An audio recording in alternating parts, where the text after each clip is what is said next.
Howdy. Howdy. All right, so this is my first time using closed captioning, so it may not pick up my voice exactly, but I will do my best. So today we're going to be talking about reusable learning objectives. The topic I chose to discuss today is high intensity, low frequency grazing method. I will analyze high intensity, low frequency grazing methods and discuss how these methods have transformed agricultural production economically and through conservation.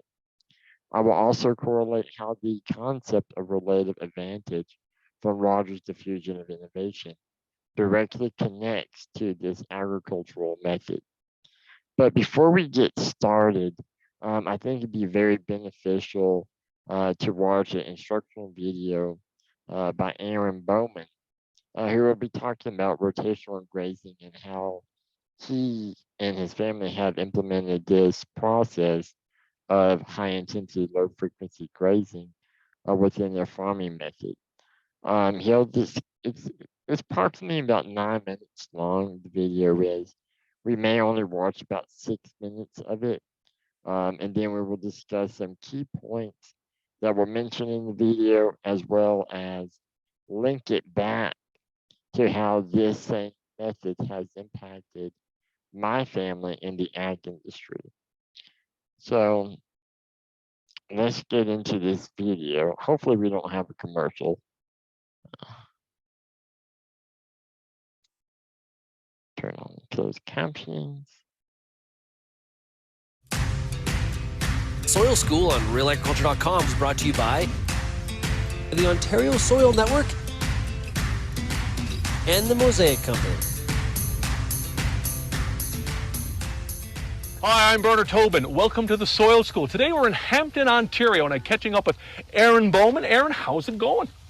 It's dry, but we're surviving. We're surviving. You know what I mean? A nice shower would definitely get the crops picked up here.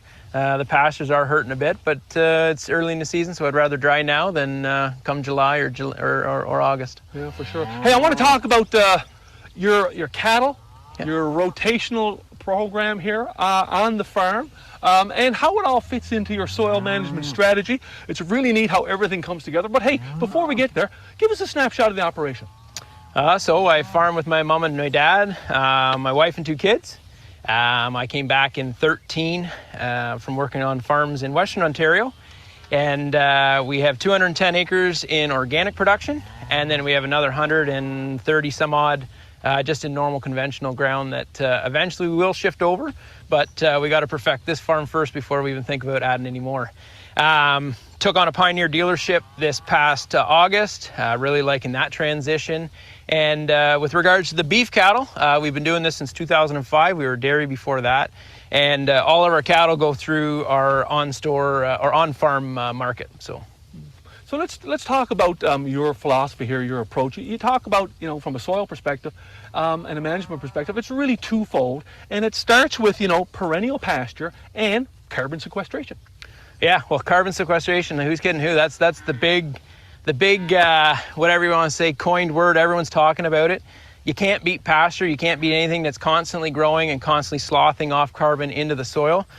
Second, we're not breaking it up. So this particular field we're standing in right now is 18 years old. The worst we do is we come in with a no-till drill, 1590. We just basically keep rejuvenating these pastures over and over again, no-till. Yep. So it's been very beneficial from that standpoint.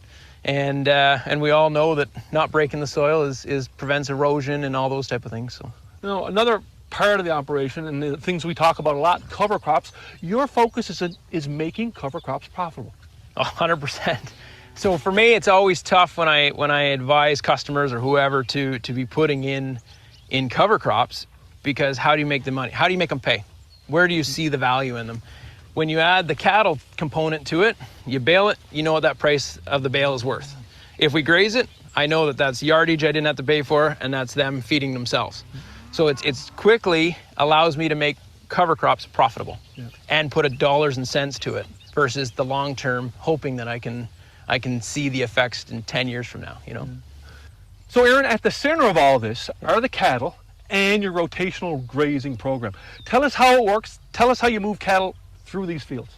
So the first thing you need is a good fence. Like I said, this is 210 acres here, and the perimeter fence is page wire with electric, and we do that just particularly for the calves. It keeps them in, and the last thing I want to do is chase cattle down the road.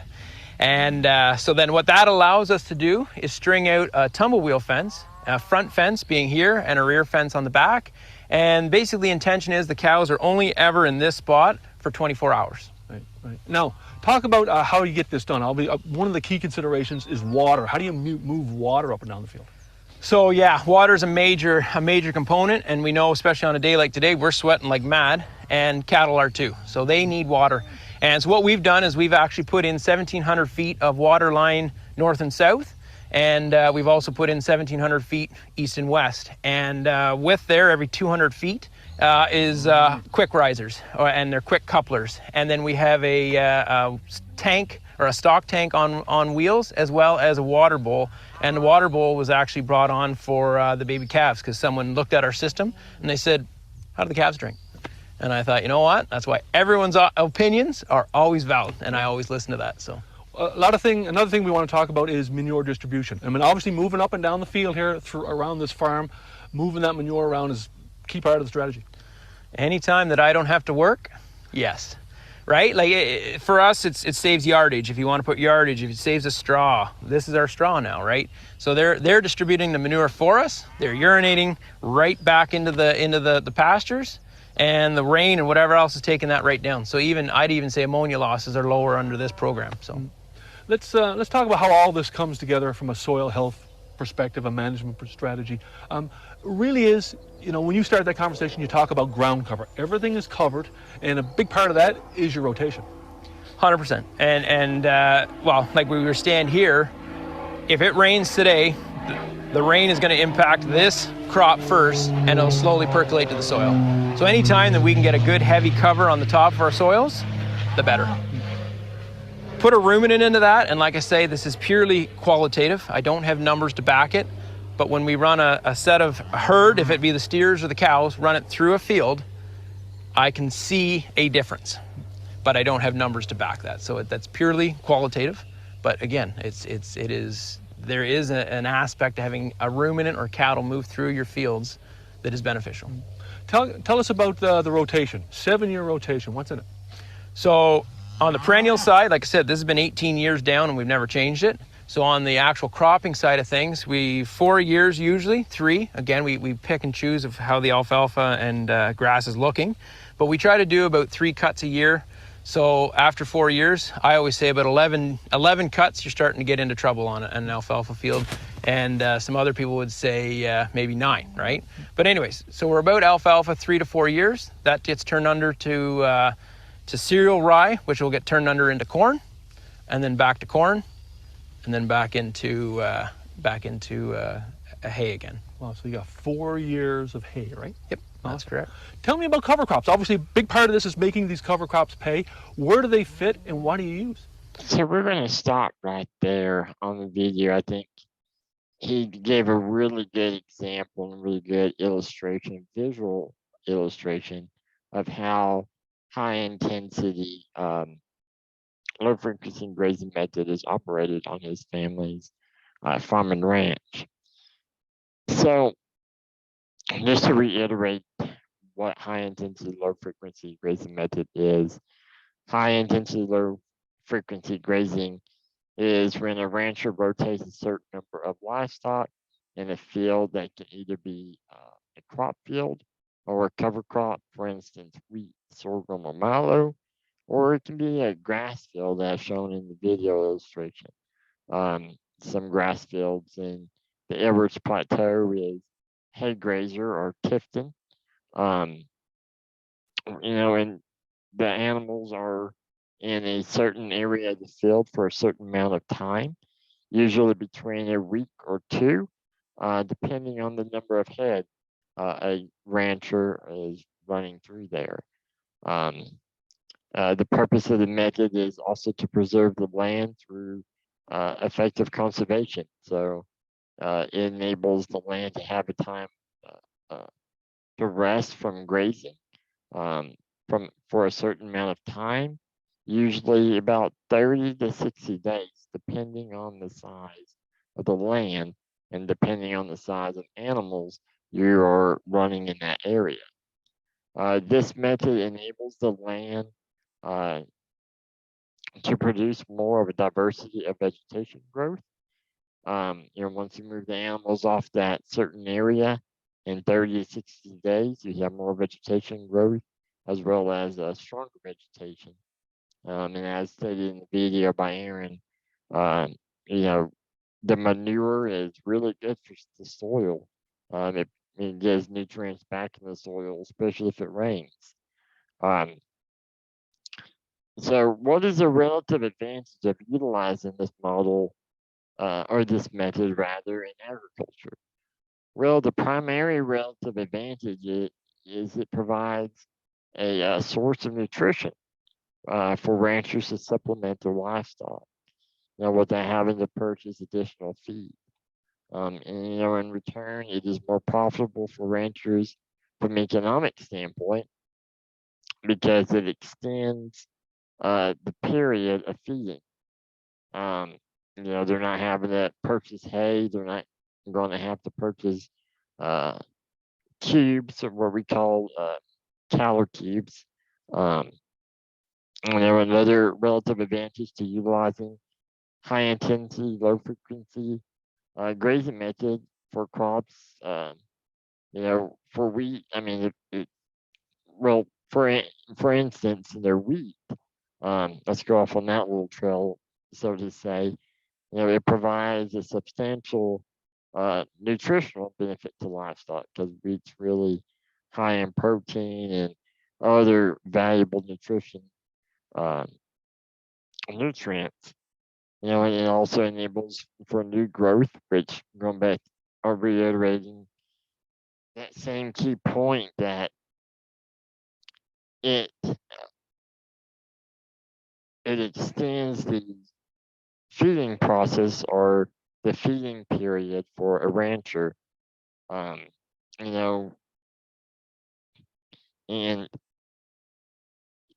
the best way I can always picture or explain things, how our family has done this method. And next slide, um, we'll talk a little bit about this. So you're going to have to excuse my drawing capability here. It's not the best in the world, but that's why I'm an ag major. Okay, so let's take a look here. So let me try and make this screen a little bit larger. All right, so this is a rough draft of what we have going on back in McCullough County in regards to how we implement the high intensity, low frequency grazing method. So what you're seeing here is a wheat field, and hopefully y'all can see my cursor here. So this is about 300 or so acres of a wheat field that we currently have in McCullough County. And to the north of it, we have a creek that runs through it. And as if y'all remember from what Aaron was talking about, one of the challenges is water. Dividing up the field into subsections works great for extending that feed period and is more profitable as a relative advantage for the rancher because you're not having to buy more feed. But one of the unintended consequences to this is water. So luckily, one of our places that we utilize this method is we have a creek that runs through here. So if you look at this first section right here where my cursor is, we have an electrical fence. EF, standing for electrical fence, is divides up a portion of this field. And I would also like to note before I get too far ahead is that we normally just run cattle through here. Cattle is the most common livestock breed that utilizes this type of method. I've heard before people try to use this method with sheep and goats, but the problem with that is you're going to have sturdy fences or permanent fences that divide up your section of land. Some ranches in New Zealand and Australia utilize this method, but they have, like I mentioned before, permanent fencing that enables them to do that. Um, but for people out in Texas and Edwards Plateau, most of the time this is used for cattle, as we've done in our family.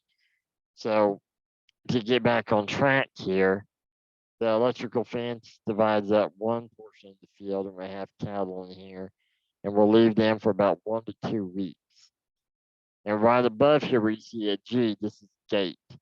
So this gate will be open. The cows can easily access the creek whenever they wish. And all the following gates will be closed that divide up, that close off the rest of the field, so they can't get into the other sections of the wheat field that have electrical fencing.